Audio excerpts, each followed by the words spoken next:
I am Jaishankar Tiwari, Director of JS Tiwari English classes.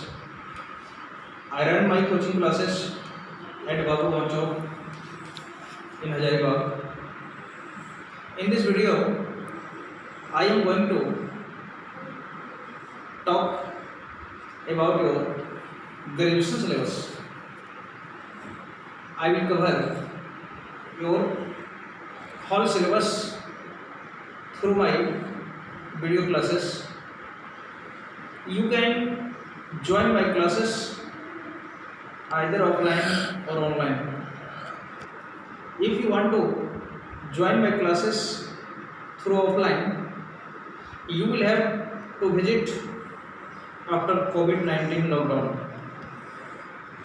Temporarily, I am going to upload your whole syllabus semester 1 to semester 6. Means that I will cover your whole syllabus in English literature through YouTube channel and on online classes.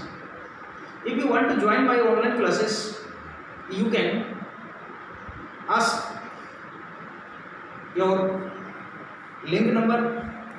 I will provide and send link, and the link will be given in the description box.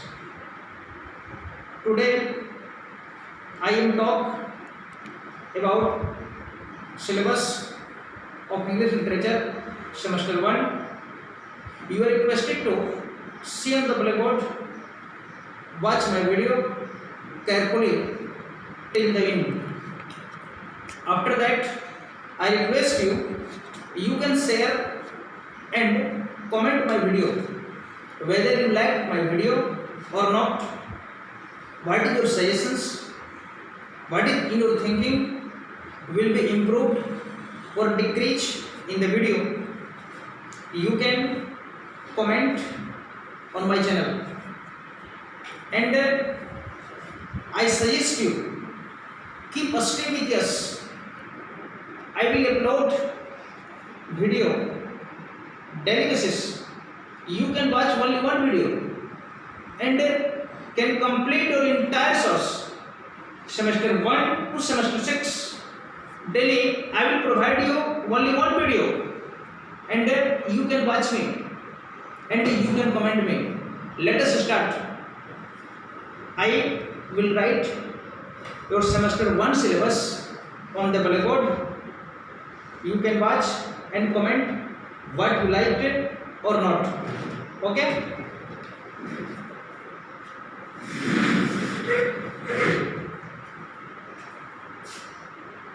Syllabus.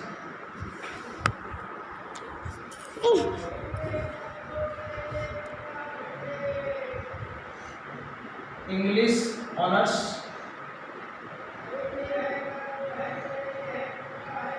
semester 1. At first, let me remind you, to understand the syllabus is very important. Without understanding the syllabus, you cannot cover your whole classes. So, listen carefully, watch the video. What is your syllabus semester 1 English honors? First book is गोदाम. इसके लेखक हैं Premchand.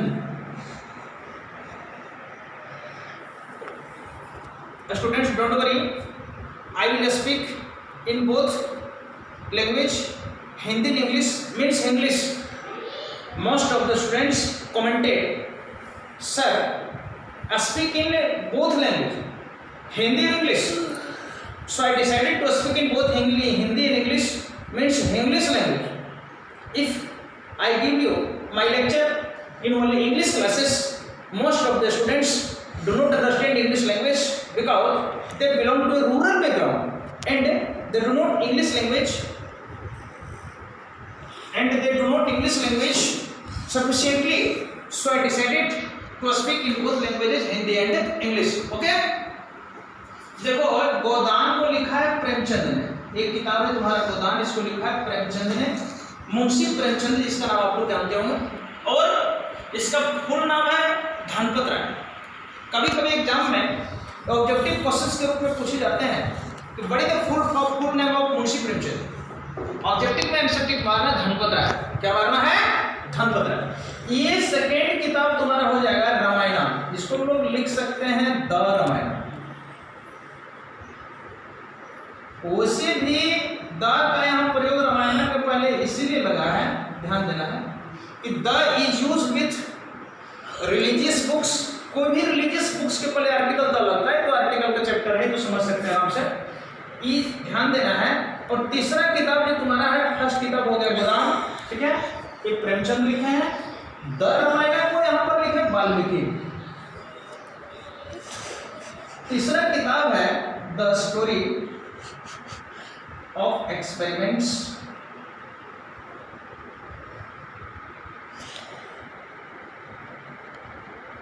With truth. इसके लेखक है MK. Gandhi, जिसको कहते हैं मोहनदास करमचंद गांधी। और चौथा किताब जो तुम्हारा है ये अभिज्ञान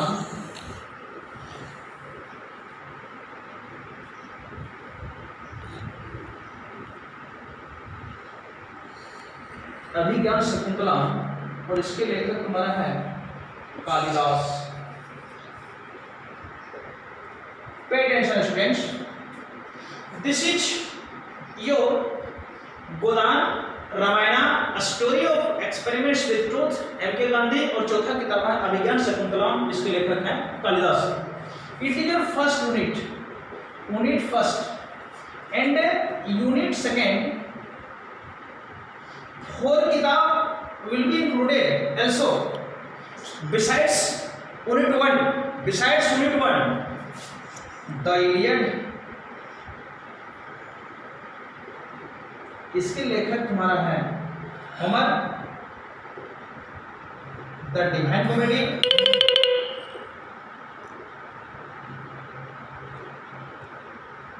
इसके लेखक हैं डांटे, इसको पूरा नाम से जानते हैं डांटे एलिग्री। क्या करते हैं? डांटे एलिग्री करते हैं। तीसरा किताब है द चेयर्स, इसके लेखक हैं यूजीन लुनिस्को, ध्यान से लिखिएगा LONESCO, लुनिस्को। और चौथा किताब जो तुम्हारा शॉर्ट स्टोरी का है, शॉर्ट स्टोरीज का किताब है, डोंट डिस्कस, शॉर्ट स्टोरीज का किताब है, और इसको लिखे हैं गुड्डी माउपेसेंट, इसमें 3-4 शॉर्ट स्टोरी कवर होगा, ध्यान दीजिए। तो ये आपका हो गया यूनिट 1 और ये हो गया आपका unit 2। Don't discuss, listen carefully. ये इलियड है, डिवाइन कॉमेडी है, चेयर्स है, और क्या है? शॉर्ट स्टोरी है। ये तुम्हारा 4 किताब हो गया, 4 किताब तुम्हारा इधर हो गया। टोटल किताब कितना हो गया? 8 बुक। टोटल कितना हो गया? 8 बुक। 8 बुक में से ध्यान दीजिएगा डिस्ट्रीब्यूशन ऑफ मार्क्स किस तरह से किया जाता है।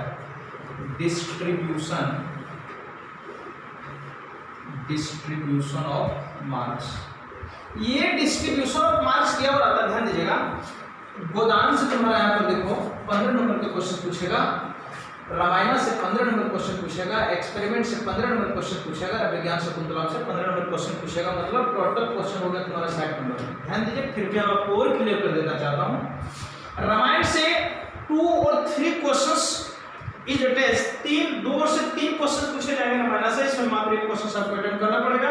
उसी प्रकार से गोदान में से 1-2 से क्वेश्चन पूछे जाएंगे, 1 क्वेश्चन को आपको अटेम्प्ट करना होगा। My experiment on truth Mahatma Gandhi की किताब है, ये ध्यान दीजिएगा। एक किताब से भी 2 से 3 क्वेश्चन अटेम्प्ट पूछे जाते हैं, 1 क्वेश्चन अटेम्प्ट करना होगा। अभिज्ञान शकुंतलम से भी 2 से 3 क्वेश्चन पूछे जाते हैं, इसमें से आपको 1 क्वेश्चन मात्र अटेम्प्ट करना होगा। मतलब total questions will be asked through long form. Total questions long question से पूछा जाएगा। 15 हो गया, 15 हो गया, 15 हो गया, 15 हो गया, मतलब 60 नंबर का क्वेश्चन हो गया। 15 × 60, 15 × 4। और एक्सप्लेन कर देता हूं। ये 60 नंबर क्वेश्चंस के अतिरिक्त ध्यान दीजिएगा, गोदान से 5 नंबर का एक्सप्लेनेशन पूछा जाएगा, रामायण से 5 नंबर का एक्सप्लेनेशन पूछा जाएगा, माय एक्सपेरिमेंट इससे भी तुम्हारा 5 नंबर का क्वेश्चन पूछा जाएगा। अभिज्ञान शकुंतलाम से भी कितना नंबर का? 5 नंबर का एक्सप्लेनेशन पूछा जाएगा। ध्यान दीजिएगा, बहुत से स्टूडेंट कमेंट किए कि सर एक्सप्लेनेशन बड़ा टफ है, सर एक्सप्लेनेशन कैसे लिखें? ध्यान दीजिएगा, बहुत आसान तरीका एक्सप्लेनेशन लिखने का है। मैं ये वीडियो लेक्चर बनाऊंगा, दूंगा और आपको प्रोवाइड करूंगा। अगर गोदान का मैं आपको लाइन बताऊंगा और गोदान के बारे में पढ़ाऊंगा, पूरा डिटेल डिस्क्रिप्शंस दूंगा, लॉन्ग थ्रू में बताऊंगा, शॉर्ट थ्रू में बताऊंगा, हर एक का क्वेश्चंस बताऊंगा, हर एक का कैरेक्टर स्केच के बारे में आपको फोकस मारूंगा, वर्ड नोट्स लिखाऊंगा। तो उसमें आपको क्या बेनिफिट मिलेगा कि गोदान में जो भी हम लेक्चर देंगे उसको लेक्चर को सिर्फ आपको याद रखना है। देखो, लिखने का इंग्लिश में बहुत आसान तरीका है। लोग इंग्लिश ऑनर्स लेने से डरते हैं कि इंग्लिश ऑनर्स नहीं लेना, बहुत टफ चीज़ है, बहुत टफ चीज़ है, बहुत हार्ड चीज़ है, इंग्लिश ऑनर्स नहीं लेना डर लगता है। लेकिन मैं कहता हूँ कि हर आर्ट्स के स्टूडेंट इंग्लिश ऑनर्स ले सकते हैं, क्योंकि आर्ट्स में इंग्लिश के सिवा किसी चीज़ में बेहतर स्कोर आप नहीं कर सकते जितना कि इंग्लिश में कर सकते हैं। फिलहाल में आपको लगता होगा कि सर इंग्लिश बहुत टफ चीज़ है, इंग्लिश बहुत आसान चीज़ है। मैं जब वीडियो बनाऊंगा गोदान पर, तो ध्यान दीजिएगा, ये गोदान पर जब वीडियो बनाऊंगा, जब गोदान पर लेक्चर सिर्फ दूंगा, तो लेक्चर के वर्ड जो आप समझिएगा, ये लेक्चर मेरा दोनों होगा, हिंदी और इंग्लिश का होगा। थ्रू इंग्लिश भी बोलेंगे और थ्रू हिंदी भी बोलेंगे। लेक्चर के खाली वर्ड को समझने का प्रयास कीजिएगा कि सर गोदान के बारे में क्या बोले हैं। एग्जाम में क्वेश्चन आएगा आपको इस पर एक्सप्लेनेशन करने का, तो वर्ड से पकड़ा जाएगा कि यह जो एक्सप्लेनेशन लिया गया गोदान बुक से लिया गया। आराम से शॉर्ट स्टोरी को माइंड में रखिए। This lines have been extracted from Godan written by Premchand. Examiner के पास होता क्या है, समय बहुत कम होता है, काफियां ज्यादा होती है, तो उस अवस्था में मेन पॉइंट्स को एग्जामिनर यह देखने का प्रयास करता है कि स्टूडेंट लिख पाया सही कि नहीं, मतलब इस किताब को भी पकड़ पाया, समझ पाया कि नहीं। तो मेरा जब वीडियो क्लास देखिएगा, हम तो डेली वीडियो क्लास अपलोड करेंगे, तो इसके माध्यम से आराम से समझ जाए कि यह लाइन लिया गया गोदान से, ब्रीफ समरी तो समझ लिए हैं। उसके बाद क्वेश्चंस में पर इंस्ट्रक्शन तो दिए देता है, इंस्ट्रक्शन क्वेश्चन में दिया हुआ रहता है। क्या वो दिया हुआ रहता है कि candidates are required to give their answers in their own words as far as practical. इसका हिंदी हुआ कि परीक्षार्थी यथासंभव अपने शब्दों में ही क्या दें उत्तर दें। तो डरना क्या है, हम ब्रीफ समरी आपको एकदम समझा देंगे, लाइन बाय लाइन बता देंगे गोदान के बारे में। कुछ नहीं करना है, हम जब नोट्स लिखाएंगे ना, और नोट्स जो हम देंगे, नोट्स में हमसे बहुत स्टूडेंट परचेज कर सकते हैं, तो नोट्स हम जो लिखाएंगे, नोट्स देंगे, आपको नोट्स रखने की भी विशेष जरूरत नहीं है। नोट्स के मेन थीम पर आपको फोकस मारना है कि इनको लिखना क्या है। लॉन्ग क्वेश्चन आएगा गोदान से, कहीं से भी क्वेश्चन आप लिख सकते हैं, करैक्टर के माध्यम से आएगा तो कहीं से भी लिख सकते हैं। गोदान में एक मेन प्रोटोगनिस्ट है जिसका नाम है होरीराम। क्या है? होरीराम। होरीराम का करैक्टर आ जाता है, आराम से लिख सकते हैं। वैसे तो गोदान में कैरेक्टराइजेशंस पूछ लिए जाते हैं, डायरेक्ट क्वेश्चन पूछ लिए जाते हैं कि प्रेमचंद का जो गोदान लिखता है इसके कैरेक्टराइजेशंस के बारे में बताइए, कैरेक्टरिस्टिक्स के बारे में बताइए। कभी कभी प्लॉट पूछ लिया जाता है, कभी कभी थीम पूछ लिया जाता है, कभी कभी समरी पूछ लिया जाता है। तो गोदान में हम डिस्कस करेंगे and when I will give you lecture on. तो गोदान में क्या है कि आराम से आप इसको ब्रीफ समरी के माध्यम से ही एक्सप्लेनेशन का आंसर आप दे सकते हैं, इसमें आपको डरने की कोई जरूरत नहीं। ठीक, अब रहा रामायण उसी तरह से बताएंगे जो कि वाल्मीकि का लिखा हुआ का स्टोरी सब लोग जानते हैं, उसे तो वीडियो में भी सब लोग देख चुके हैं रामायण क्या है नहीं है। तो इसके माध्यम से क्वेश्चंस आते हैं, अस्केल का कैरेक्टर और रावण, अस्केल का कैरेक्टर और भरत का चरित्र लिखिए, राम का चरित्र लिखिए, रामायण का कैरेक्टराइजेशंस लिखिए, वाल्मीकि का कैरेक्टराइजेशंस लिखिए। तो इसमें तरह तरह के क्वेश्चन पूछे जाते हैं। मेन चीज है तुम लोग को अंडरस्टैंडिंग करना, उसको समझना कि हमको थीम इसमें लिखना क्या है। जब थीम समझ जाओगे आराम से क्वेश्चन, एक क्वेश्चन मात्र अटेम्प्ट करना, 15 नंबर का होगा। तीसरा क्वेश्चन है आएगा कि the story of experiments with truth. ये एम.के. गांधी, ध्यान दीजिएगा, इसमें एम.के. गांधी का खुद एक्सपेरिमेंट बताया गया है। जो एम.के. गांधी ने अपने जिंदगी के बारे में एक्सपेरिमेंट किए हैं, अपने अनुभव को शेयर किए हैं कि उनका बचपन का क्या एक्सपेरिमेंट था, वे जब एडल्ट अवस्था में गए उनके साथ क्या एक्सपेरिमेंट था, ये सारा चीज डिटेल इसमें दिया हुआ है, जो कि 15 नंबर का क्वेश्चन में आएगा। उसी तरह से क्वेश्चन एक्सप्लेनेशन किया जाएगा, कहीं से लाइन लिख दिया जाएगा। तो दिस लाइन सीधी से लिखना, पहला लाइन तो सब में रजिस्टर्ड वर्ड है, सरकारी वर्ड समझ लो कि this line have been extracted from the story of experiments written by MP, बहुत आसान बन जाएगा। चौथा में तुम्हारा है अभिज्ञान शकुंतलम, ध्यान दीजिएगा, एक कालिदास का लिखा हुआ है। लेट मी रिमाइंड यू, आपको याद दिला देते हैं कि Kalidas is not a poet of English language but he is a poet of pure Sanskrit language. इस संस्कृत लैंग्वेज के पोएट हैं। तो कहिएगा सर अभिज्ञान शकुंतलम इंग्लिश में कैसे लिखा? अभिज्ञान शकुंतलम को कालिदास ने संस्कृत में लिखा, बट मैंने translators translated it in English, English में ट्रांसलेट कर दिया गया है। कालिदास का लिखा हुआ किताब मेघदूत के बारे में पढ़िए, आपको डिटेल पता चल जाएगा। तो ये अभिज्ञान शकुंतलम को भी कई भाषाओं में ट्रांसफर किया जा चुका है, जिसमें इंग्लिश लैंग्वेज में पढ़ने का आपको मौका मिल चुका है। तो हम कह सकते हैं कि Kalidas is the Shakespeare of India. You can say Kalidas is the Shakespeare of India. यदि शेक्सपियर को इंग्लिश लैंग्वेज का मास्टर मानते हैं, इंग्लिश लैंग्वेज का लर्न पर्सन मानते हैं, तो कालिदास भी सेल्फ लर्न पर्सन थे। I will speak and provide my video lecture. While I will teach you on Shakespeare. Shakespeare was self-schooled. Shakespeare was self-learned person. Shakespeare had a deep knowledge of humanity. Shakespeare was a dramatist. और भिन्न प्रकार के quotation Shakespeare के बारे में जब बताऊंगा तो शेक्सपियर से कालिदास का मैं आपको कंपेयर करूंगा, तो यू कैन अंडरस्टैंड, आप समझ सकते हैं कि Kalidas is the Shakespeare of India. Kalidas भी इंडिया के शेक्सपियर हैं। यदि वे इंग्लिश लैंग्वेज में महारत हासिल किए हैं तो यदि शेक्सपियर इंग्लिश लैंग्वेज में महारत हासिल किए हैं तो कालिदास तुम्हारा यहाँ पर संस्कृत लैंग्वेज में महारत हासिल किए हैं। इन्होंने बुक लिखा अभिज्ञान शकुंतलम। इससे एक क्वेश्चन 15 नंबर को पूछा जाएगा और इसका एक एक्सप्लेनेशन आएगा। हम ब्रीफ समरी के माध्यम से एक्सप्लेनेशन को क्लियर कर दूंगा, तब कहीं भी प्रकार का डाउट न रह जाए। तो 15 चौका हो गया 60 और 5 चौका हो गया 20, यानी 80 नंबर का क्वेश्चन पूछा जाएगा। और 20 नंबर जो तुम्हारा रहेगा कॉलेज का असाइनमेंट टेस्ट तुम लोग को पूरा करना होगा, 100 नंबर। Unit second, when we cross unit second, तो तुम लोग को 4 बुक पढ़ना होगा। कितना बुक? 4 बुक। फर्स्ट किताब का नाम है तुम्हारा इलियड, इसके लेखक है होमर। लेखक क्या है? होमर। ये होमर इलियड और ओडिसी लिखे हैं। क्या लिखे? इलियड और ओडिसी। ये सबसे बड़े 8th सेंचुरी के सबसे बड़े मास्टर माने जाते थे। और by transformation of time Iliad was a blind person. Iliad was a blind person, blind but what he wrote, लेकिन उन्होंने जो लिखा होमर ने इलियड और खास करके ओडिसी को, इसको इपिक बुक माना जाता है। क्या माना जाता है? EPIC book. जिस प्रकार से हम लोग महाभारत को, रामायण को इपिक बुक मानते हैं, उसी तरह से इलियड और होमर को भी क्या माना जाता है? EPIC book. इलियड और ओडिसी को होमर का इपिक बुक माना जाता है। और होमर उस समय के सबसे बड़े कवि थे। इसके बारे में बताऊंगा कि इलियड क्या है, ओडिसी भी आपको डिटेल कर दूंगा, कोई दिक्कत नहीं होगा। तो होमर के बारे में 15 नंबर का क्वेश्चन इसी के थ्रू से पूछा जाएगा।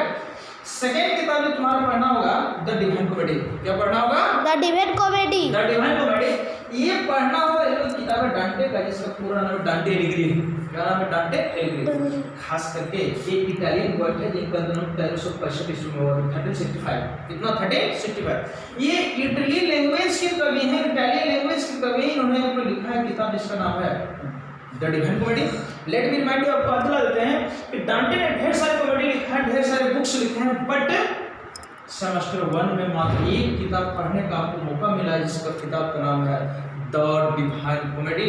और ये खास करके डिवाइन कॉमेडी ये रिलीजियस पर्पस से लिखा गया, जो कि डांटे का किताब है। ये तुम्हारा 15 नंबर का क्वेश्चन आएगा। और थर्ड किताब है तुम्हारा द चेयर्स। क्या किताब है? The chairs. द चेयर्स, धीरे से बोलना। चेयर है, ये है यूजीन यूनेस्को की किताब। किसका है? यूजीन यूनेस्को का। ये चेयर्स दिखाया गया है, इसका मेन टाइटल लिखा गया चेयर्स। चेयर्स क्या है? वास्तव में तो चेयर में कुर्सी होता है, इसमें यस लगा दिया गया है चेयर्स। मतलब चेयर को यदि सिंगुलर में रखा जाए और यस नहीं लगाया जाए तो एक चेयर का संबोधन हुआ क्या? और चेयर में यदि यस लगा देते हैं तो हो गया चेयर्स, मतलब प्लूरल हो गया। तो टाइटल से ही मतलब पता चल रहा है कि हमको पढ़ना होगा इसमें चेयर्स के बारे में। तो चेयर्स क्या? बैठने वाला चेयर्स को चेयर्स करते हैं। हाँ सही बात है, बैठने वाला चेयर्स को चेयर्स करते हैं, लेकिन नहीं, सिर्फ यूजीन यूनेस्को ने में सिर्फ किसी टेबल पर बैठ करके नाश्ता करके चावल पी के चल के उसको टेबल में कहा जाता है। ये चेयर्स के माध्यम से किताब लिखे हैं और दर्शकों को इसके माध्यम से समझाने का प्रयास किए हैं। ये नॉर्वेगियन राइटर है। कहाँ के कवि हैं? Norwegian writer. ये लिखे हैं द चेयर्स, इसको लेखक है। और चौथा किताब आपका आता है शॉर्ट स्टोरी, ये गुड्डी माओ पेसेंट का किताब है। किसका है? गुड्डी माओ पेसेंट का किताब है। इन्होंने लगभग 370 यानी 370 शॉर्ट स्टोरीज लिखे हैं। एक तो नहीं 370 शॉर्ट स्टोरी लिखे हैं, लेकिन पूरा सिलेबस में 4 से 5 को शॉर्ट स्टोरी पढ़ना पड़ेगा। कितना शॉर्ट स्टोरी? 4 से 5। तो 4 से 5 शॉर्ट स्टोरी में से एक शॉर्ट 2-3 को शॉर्ट स्टोरी पूछ लिया जाएगा। एक शॉर्ट स्टोरी का जवाब देना होगा। 15 नंबर 15 नंबर 15 नंबर और 15 नंबर, तो हो गया यहाँ पर तुम्हारा 15 × 4 = 16। तो इसी प्रकार से जिस तरह से फर्स्ट यूनिट में मैंने आपको बताया, सेकेंड यूनिट में भी 60 नंबर का क्वेश्चन पूछा जाएगा और प्रत्येक एक यूनिट से आपको एक को एक्सप्लेनेशन पूछा जाएगा। तो फर्स्ट यूनिट की तरह सेकेंड यूनिट भी explanation I will make you easy, मैं आपको बहुत आसान बना दूंगा। ये सब ब्रीफ समरी बताऊंगा इलियड का, डिवाइन कॉमेडी का, चेयर्स का, शॉर्ट स्टोरी का, कि आपको फिर एक्सप्लेनेशन का फोबिया, इसको कहते हैं एग्जामिनेशन का डर, आपको दिलो दिमाग से हट जाएगा। सिर्फ मेरा वीडियो लेक्चर सुन करके पूरा कोर्स को आप कंप्लीट कर सकते हैं और घर में ही सेफ रह करके कोविड-19 के चलते आप एक एक करके वीडियो देख सकते हैं। लॉकडाउन टूटने के बाद जिस स्टूडेंट को इंटरेस्ट मेरा कोर्स में ज्वाइन करने के लिए ऑनलाइन भी क्लास चलाएंगे, ऑनलाइन भी ज्वाइन कर सकते हैं। और यदि आपको इंटरेस्टेड ऑफलाइन क्लास पढ़ने के लिए, तो फिलहाल मेरा एक ब्रांच हजारीबाग में है। फर्स्ट ब्रांच तो गिरिडीह में था, अभी सेकेंड ब्रांच मेरा हजारीबाग में है, बाबू गांव चौक, वहीं पर हम पढ़ाते हैं और वहाँ जाकर के ऑफलाइन क्लास भी आप मेरा कर सकते हैं।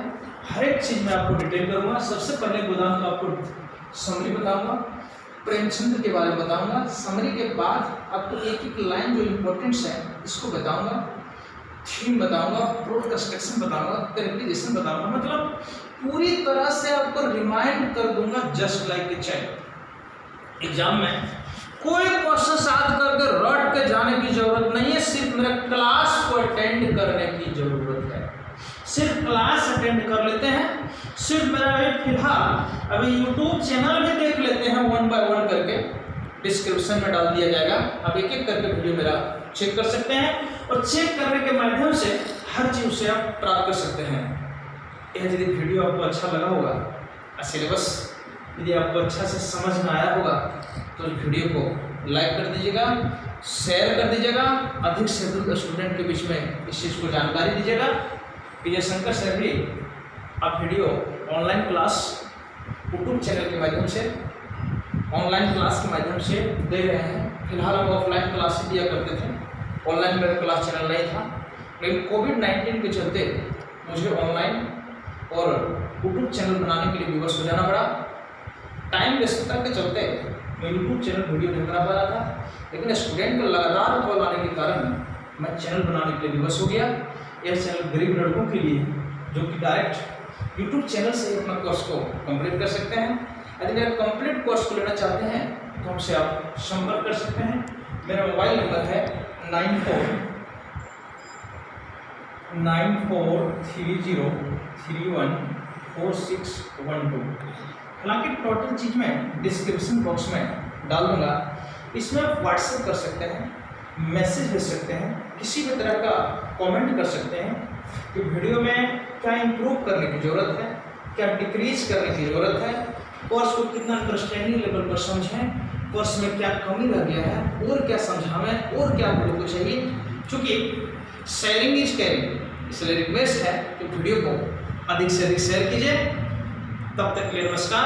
नेक्स्ट वीडियो में मैं आपको शुरू करूँगा गोदाम पढ़ाने के लिए सिर्फ यूट्यूब चैनल में जाकर के JS Tiwari English classes Hazaribagh आप टाइप कीजिएगा तो मिल जाएगा। वो सब फेसबुक पर मैं सब छोड़ दूँगा, यूट्यूब चैनल में भी तो रहेगा।